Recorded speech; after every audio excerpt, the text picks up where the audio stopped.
জয় Gopal, Hare Krishna. Good morning. এই যে আমার সকালে চা, বিস্কিট, পাপড়ি ভাজা দিয়ে আমি বসে গেলাম সকাল সকাল চা খেতে। আমি তো দুধ চা খাই না, খুব কম খাই, মাঝে মধ্যে ইচ্ছে হলে খাই।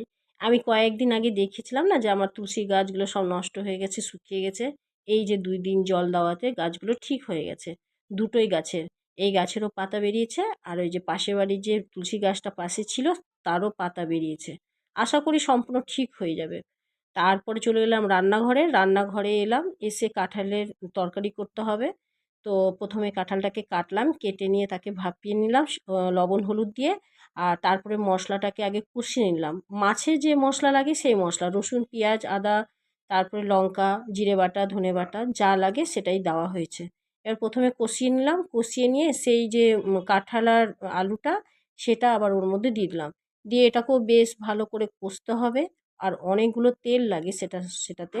তো সেই তেলগুলো দিলাম, তেল দিয়ে ভালো করে কষলাম, কষে আর এখন অনেকগুলো রান্না বাকি আছে। সেই কাবলি ছোলা আছে, ছোলা মটর আছে, তারপরে ওইদিকে কলাইয়ের ডাল হচ্ছে, আবার কুলের চাটনি হবে, অনেক রান্না হবে। তো আমি বাড়ির জন্য রান্না করছি, আর রিম্পা দোকানের রান্না করছে। রিম্পা কিন্তু উপরে রান্না করছে, আমি সেকেন্ড ফ্লোরে রান্না করছি।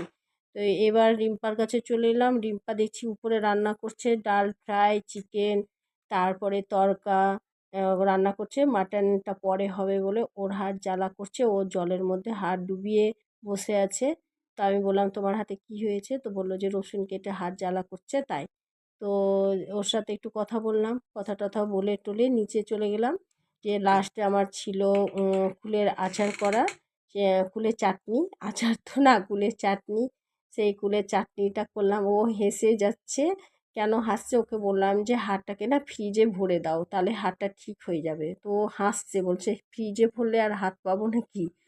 তো ওর সাথে একটু মজা করলাম আমি প্রচুর। তারপরে নিচে চলে এলাম, ওর সাথে কথা টথা বলে নিচে এসে ওই যে কুল কুল বললাম যে কুলের চাটনিটা করতে হবে। তো কুলটাকে ভালো করে জলের মধ্যে সেদ্ধ বসিয়ে আমি ওর সাথে দেখা করতে গিয়েছিলাম। এসে দেখি যে কুলটা সেদ্ধ হয়ে গেছে।